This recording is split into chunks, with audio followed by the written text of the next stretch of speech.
They called themselves the Zeruan Dominion, an empire so ancient even the stars seemed younger in comparison. For over 4,000 years, they had ruled the Andromeda sector with absolute control. 1 trillion souls across hundreds of systems bowed to their crimson banners. Their war fleets blackened skies. Their spies could dismantle empires before the first bullet was fired. Resistance wasn't crushed, it was erased from history. And yet, it happened. It started with a whisper, a coded signal, not a war cry, not a declaration of battle. Just a single message transmitted from a backwater blue planet on the edge of the Milky Way. A planet the Zerun had ignored, considering it primitive, irrelevant. The message simply said, "We see you, and we're not impressed." At first, the High Consul laughed. Arrogant creatures, the humans, barely Type 1 on the Kardashev scale. Their ships were nothing but metal coffins compared to Zerun biocruisers.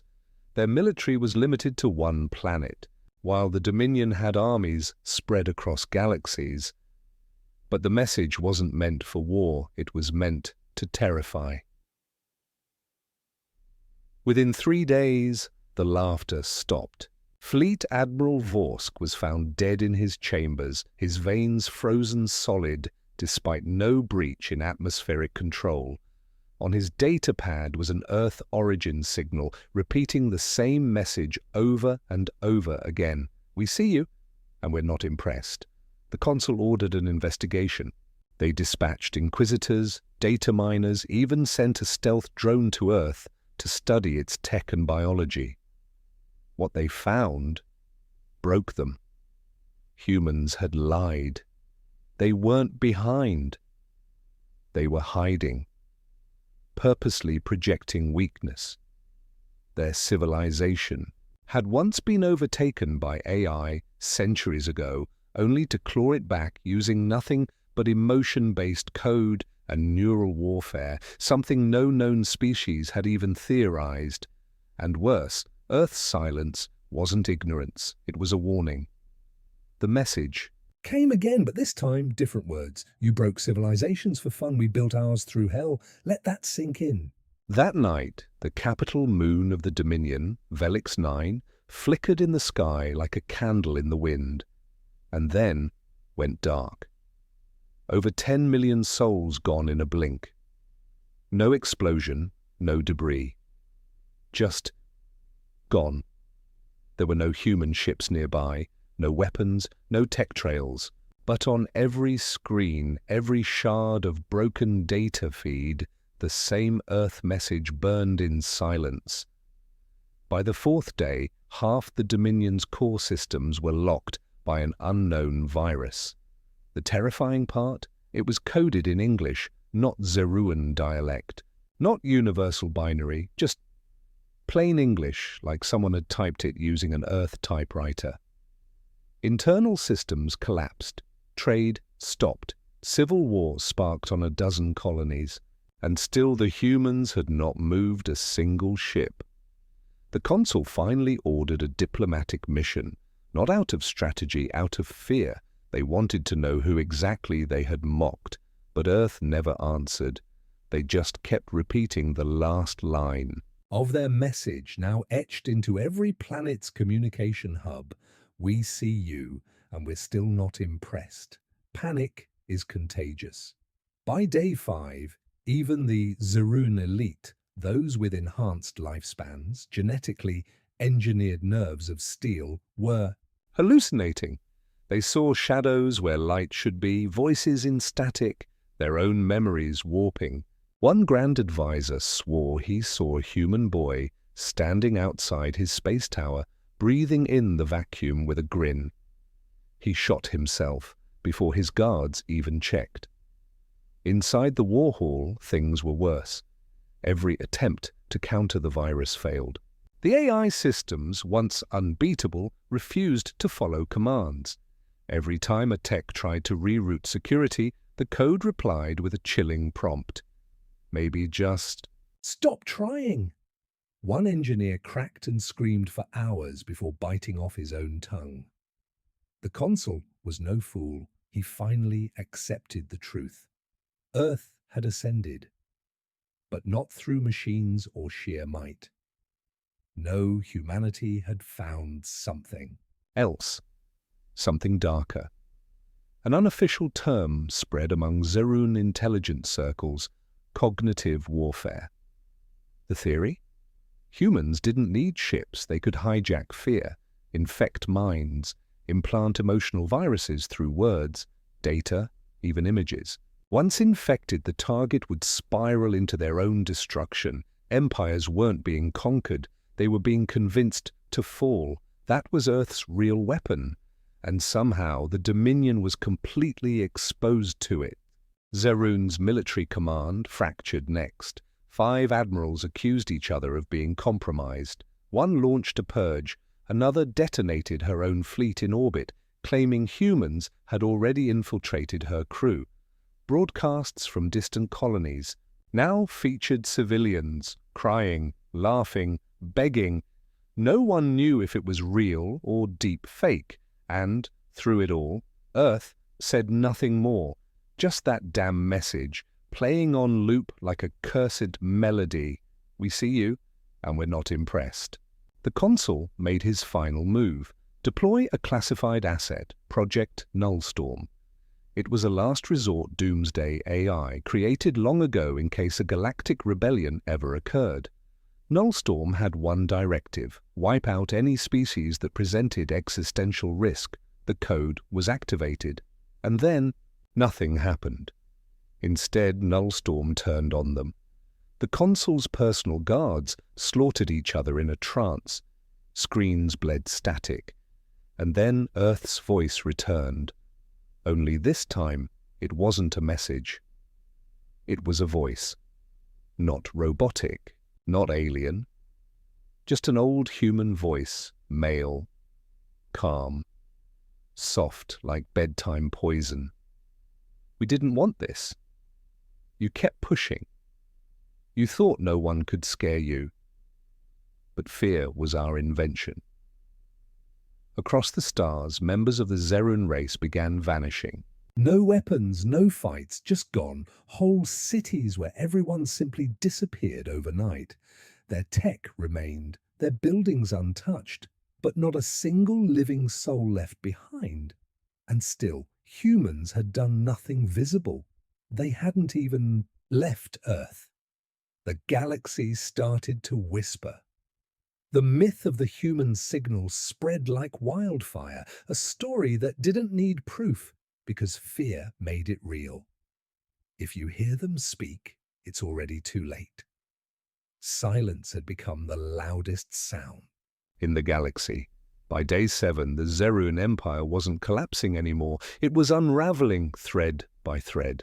Outposts were no longer responding. Entire planets sent one-word distress signals before fading from the grid. Infected. Others screamed gibberish, their voices overlapping like static, drowned in madness. The consul sat in the war chamber, alone.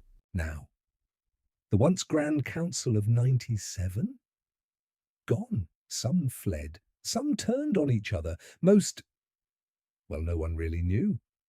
He stared at the screen in front of him, eyes sunken, lips trembling. The message was still there, as if carved into the soul of the Dominion itself. We see you, and we're not impressed. That damn message had no sender. Every system trace led to a dead end. Every satellite, every comlink, even the ancient crystal mind cores built in subdimensional layers, all led back to Earth. Yes, but not from Earth. It was like the message had always been there, just waiting to be read, and finally, Earth spoke. Again, not with a declaration of war, not even with a demand, but with a story. A simple data packet was received across every functioning screen in the Dominion. No encryption, No virus this time, just a single file labeled "The First Time We Fought Back." The console hesitated, then opened it. It began with grainy footage, clearly historical, a black and white scene of rubble, smoke, men crawling through. Trenches, explosions in the distance, but these weren't aliens, these were humans, killing each other, ripping each other apart. The feed shifted: Auschwitz, Hiroshima, Rwanda, the Twin Towers, drone strikes, wildfires, protests, pandemics. The dark net. Then came the resilience, prosthetic legs and soldiers sprinting. Children smiling in war zones, scientists discovering cures in basements, people hugging after disasters, a child coding a quantum AI from a garage, and a final quote appeared on screen. "We've lived through hell, our hell. We made war with ourselves before we ever looked at the stars. You call us primitive. We call ourselves prepared." The consul collapsed in his chair. They'd misunderstood Earth from the start. They thought humanity was just another species clawing its way into space. But Earth was something else, a crucible, a planet that had chewed its own people, burned its forests, destroyed its skies, only to still stand. The real horror wasn't in Earth's power, it was in Earth's survival, because anything that survives that can't be broken. Can't be scared.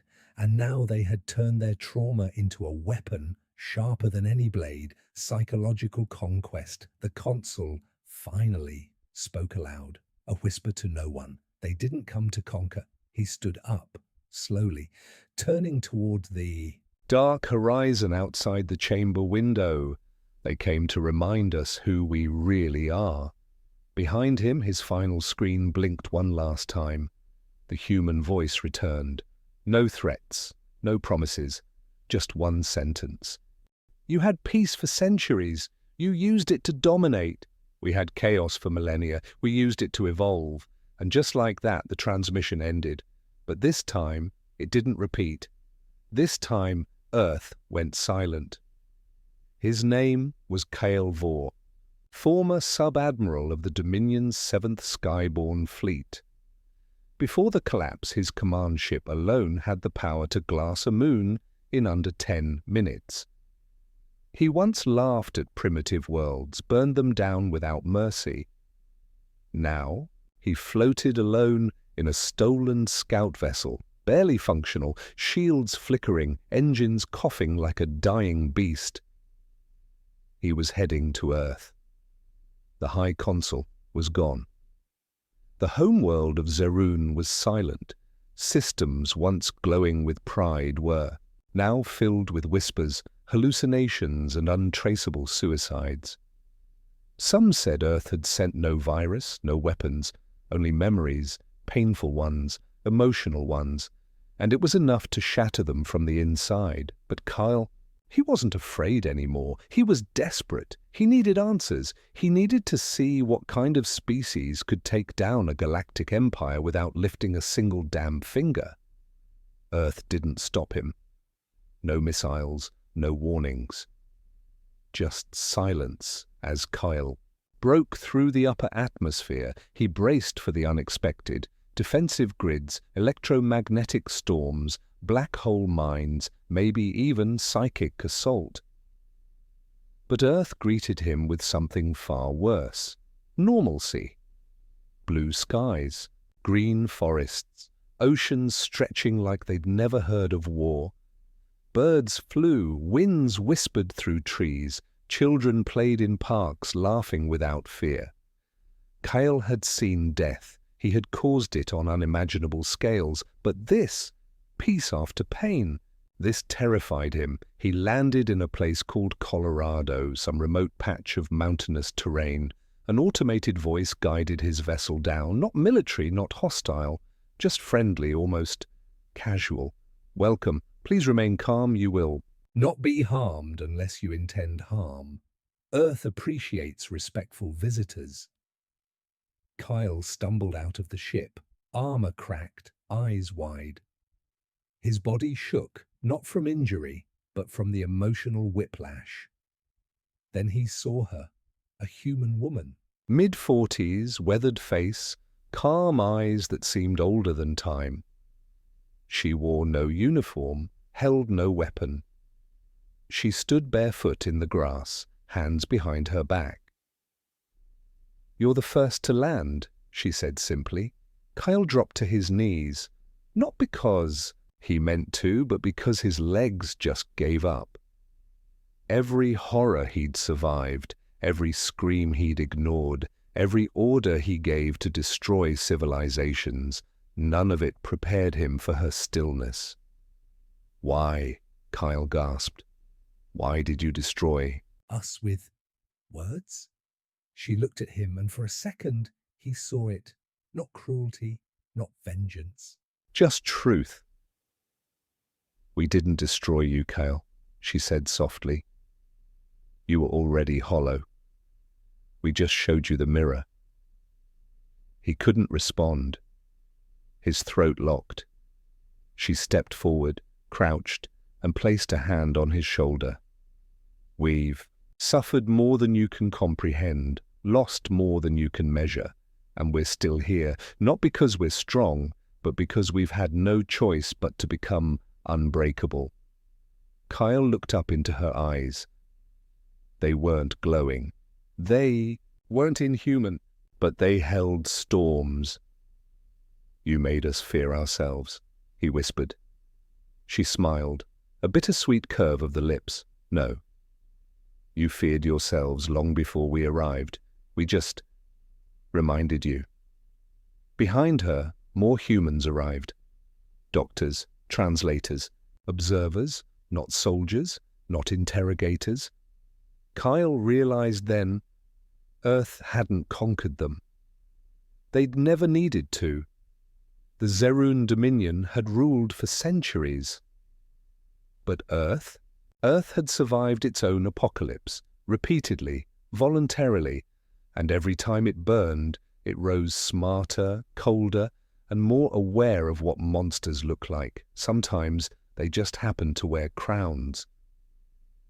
Kael'vor sat inside a stone-built room that smelled of cedar wood and rain. No chains, no armed guards, just silence. And a chair across from him where she, Dr. Lena Morgan, that was her name, sat quietly, sipping something warm. "Tea," she'd offered earlier. "It helps with the shaking." He hadn't touched it. He didn't understand this world. How? A race that could weaponize thought, shatter empires without ever launching a missile. Lived with this kind of stillness. Lena set her mug down, leaned forward slightly. "You want to know why we sent the message?" Kyle nodded, throat dry. His voice came out in a cracked rasp. "We'd never even made contact with your species. What could we have done to deserve this level of—" he struggled with the word, "exposure?" Lena didn't smile this time. Instead, she opened a tablet, turned it around, and hit play. Images filled the screen. Grainy footage again, but this time different. Kyle saw colonies. Not Zerun. Human colonies. Ones long forgotten, erased from most records. And in each clip, the Zerun Dominion was there. Their flags, their soldiers, their war machines. Kale's heart dropped. He recognized them. The early conquest systems. "You destroyed our fringe colonies over 200 years ago," Lena said, her voice low. "Places we were trying to rebuild. After the third collapse, our people scattered, tried to find peace far from Earth." Kyle clenched his jaw. "That wasn't sanctioned. Those were rogue sub-commands. Colonization strikes to claim untapped—" "Don't," she interrupted. "Don't insult us by pretending your empire didn't know." He didn't respond. She tapped the screen again. More clips. Zerun soldiers laughing over burning settlements, children crying, a school flattened by orbital fire. drones documenting, survivors pleading in alien tongues. Lena looked him straight in the eyes. You erased them. And then you erased the proof. Kyle's breath caught.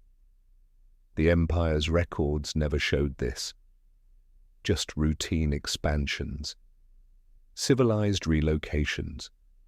How? Had Earth? You kept us out of your databases, Lena continued. But you forgot something. She leaned closer. We were watching you. Earth had stayed silent not because it was weak, but because it was angry and patient. They had lost thousands, maybe more. Colonies Earth hadn't heard from in centuries, written off as failed expansions or space disasters. Until the signals were uncovered, hidden data caches, fragments of cries, video files corrupted by time and encryption. But the emotion had survived. Earth pieced it together slowly, and when they saw the truth, they didn't. Rage. They waited, prepared, watched the Zaroon celebrate for 2 centuries. Enjoy dominance, galactic influence, luxury. And when they were most secure in their power, Earth sent a single message: we see you. And we're not impressed. Kyle's entire body trembled. Not from fear, from shame. It made sense now. The Collapse wasn't just technological, it was psychological. Earth didn't destroy their systems. Earth showed them what they really were: cowards who built glory atop mass graves. Lena stood and walked to the window. Outside he could see children, human children playing beneath the sun. We didn't strike out of hate, she said quietly. We struck from memory, because someone had to remember what you tried to bury. Kyle stood as well, knees shaky. What happens now? He asked. She turned her head, eyes still filled with quiet fire. That depends on how much truth you're willing to carry. The next day, Kyle was escorted, gently, not forcefully, into a subterranean facility beneath the Colorado mountains. There were no weapons, no interrogators, just corridors filled with silence and machines that hummed like they were thinking. His guide was no soldier. It was a child, a boy no older than 13, dark hair, sharp eyes, walking ahead of him with casual ease, like he belonged in that steel-lined maze. Why me? Kyle asked, voice echoing in the empty space. The boy didn't turn. Because you're the last one who still wants answers. They entered a chamber lit with soft white light. At its center sat a floating core, pulsing slowly, rhythmically, like a heartbeat. Around it, screens, thousands of them, each flickering with data Kyle couldn't comprehend. This is Mira, the boy said. She's not AI, she's not machine, she's memory. Kyle frowned. Whose memory? The boy's voice dropped. Everyone's. Mira was Earth's answer to every loss, every burn, every invasion. She had been absorbing data for over 300 years, watching, listening, processing human pain, victories, betrayals. But not just human. She had started storing Zaroon history too. Kyle stepped closer, entranced. The core shimmered, and suddenly he saw his past, his fleet, his conquests, not through his eyes, but through the people he had destroyed. A colony on Rexus 4, screaming mothers, children buried in dust, his orders echoing through their last moments. He staggered back, heart hammering. Mira spoke. Then, not in words, but in feelings.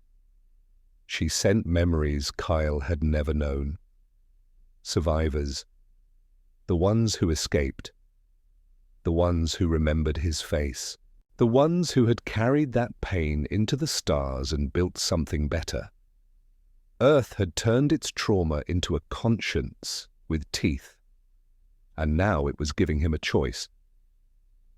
A new screen appeared, this time showing the remaining fragments of the Zerun Dominion. Only 12 systems had not collapsed.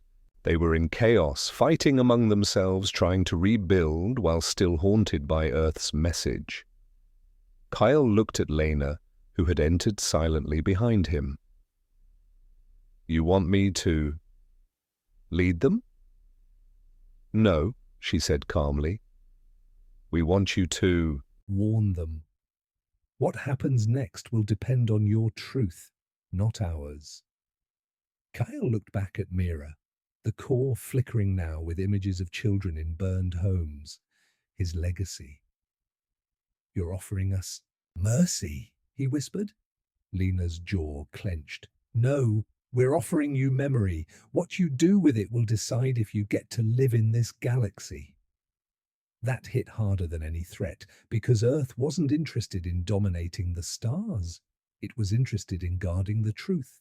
They had created a system where empires wouldn't rise by erasing others, where fear wasn't enough to rule, where trauma wasn't buried, it was weaponized as a warning. Kyle understood now. The collapse of the Zerun wasn't an attack. It was a reckoning, and now Earth was watching to see if they'd learn or vanish.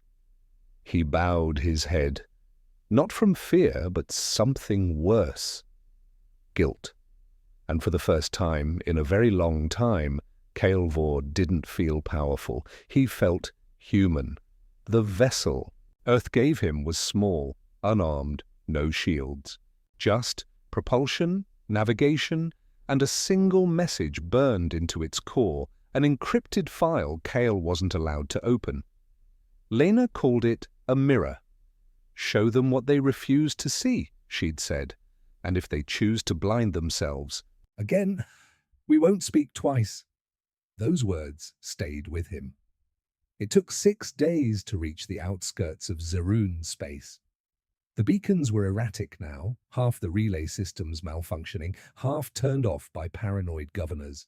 The empire that once pulsed like a living god was now a dying animal, flinching at shadows.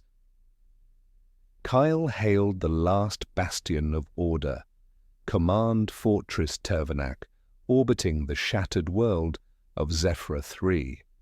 They let him dock only after verifying his DNA and command codes 5 times. Paranoia was no longer a flaw, it was survival.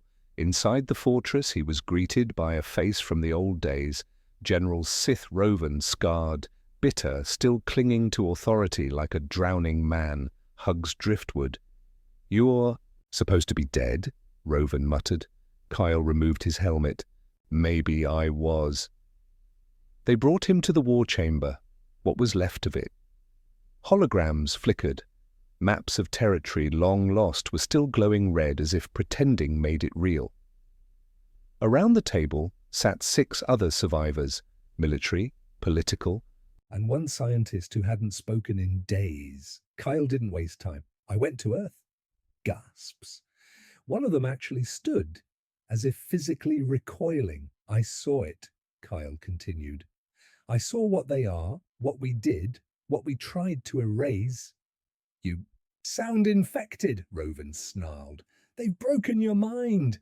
Kyle stepped forward and placed the Earth message core onto the table. No, they opened it, he activated it, and the room went cold. The projection wasn't violent, no explosions, no death counts, just faces, human ones, from the colonies the Zerun had wiped out. Survivors. Children who'd grown up in silence. The elderly holding photos of lost families. Engineers who built things from scrap to survive. Artists painting their memories. A girl playing piano in a dome lit only by candlelight. And then Earth's voice. Calm, low, direct. "We remembered every life you tried to erase, every voice you silenced. And when the stars asked us why we stayed silent for so long, we told." "Then we were waiting." waiting to see if you would choke on your own arrogance. You did. This is not an ultimatum. This is a reflection. Change or fade. The room was dead quiet when it ended. Then Rovan sneered. Lies, manipulation. They're using guilt as a weapon. They've found psychological leverage, and now you're spreading it. Kyle looked him in the eyes. No, they're giving us a last chance. Another officer slammed his fist. So we roll over, beg forgiveness like animals. Kyle's voice was low now, firm. We ruled for centuries through terror, through silence, and now someone out-silenced us. They didn't ask for tribute. They didn't demand territory. They gave us a mirror, and we're too cowardly to look. The scientist finally spoke. Her voice cracked from disuse. They could have destroyed us, but they didn't. That's not mercy. That's judgment. Kyle nodded slowly. We built our power on forgetting. Earth built theirs on never forgetting anything. That's why they win. Rovan stood. This is treason. Kyle met his stare without blinking. No, General. This is truth. And Earth's watching to see what we do with it. Outside, the stars burned quietly, but every screen in the fortress now carried Earth's signal. Silent. Waiting. Not demanding surrender, expecting evolution, but not everyone evolves, and Kale knew. Some of them would rather burn than admit they were wrong. 3 days later, Kyle stood at the edge of what used to be the Zaroon Hall of Sovereigns, now reduced to nothing but fractured columns and dust. His message had spread. Broadcasts from Earth ran on every surviving outpost, every crumbling ship. Some listened, some didn't. He wasn't surprised. General Rovan had fled the fortress with 2 battle cruisers, declaring Earth's message a galactic virus of submission. He'd taken a group of loyalists with him, those who still believed the Empire could claw its way back to the top through fire and denial. But Earth didn't respond. They just watched, and Kale understood. Now that was worse. He stood beside Dr. Elira Van, the once silent scientist, who now worked with survivors to rebuild something, not the Empire, but truth. Half the colonies are ready, she said. They're scared, but they want to live. Not as rulers, just as people, Kyle nodded. And the others? They're digging deeper into denial, refusing to acknowledge the message. Some are still trying to trace it, thinking it's just advanced propaganda. Kyle looked to the sky, to the distant dot that was Earth. They don't understand. It wasn't about the message, he murmured. It was about what it unlocked. That's when the signal changed. For the first time since Earth's haunting, messages began, a new transmission appeared. Just a short phrase. It wasn't sent through standard comms. It bypassed every network. It whispered directly into every neural link, every Zaroon implant, every mind tuned to galactic chatter. Earth's voice again, calm, cold. This was your moment. You chose your reflection. Now we choose our silence. Then everything went quiet. Not silent like before, empty. No more messages, no more appearances. Earth had simply shut its eyes to the galaxy, and that terrified Kale more than anything, because Earth didn't need vengeance. They'd already proven their point. They had shown the galaxy that true power wasn't in weapons, it was in witnessing. They had looked at monsters and said, "We remember everything. Can you live with what we see?" And now they were gone. No trade, no broadcasts, no invitations, just absence. The galactic map redrew itself, not by force, but by fear. The Zaroon worlds who had chosen truth, the broken ones, the humble ones, they began to build something new, something raw and honest. The ones who clung to the past, they vanished, whether by infighting, by implosion, or maybe something worse. No one ever saw Rovin's fleet again. Kyle became a name whispered across stars, not as a leader, but as a reminder. The one who listened, the one who chose to see. And Earth? No one knows what they're doing now. But deep in the void, beyond sensors and starlight, the legends say one thing: they're watching. Still. And they'll speak again, when we forget what they showed us.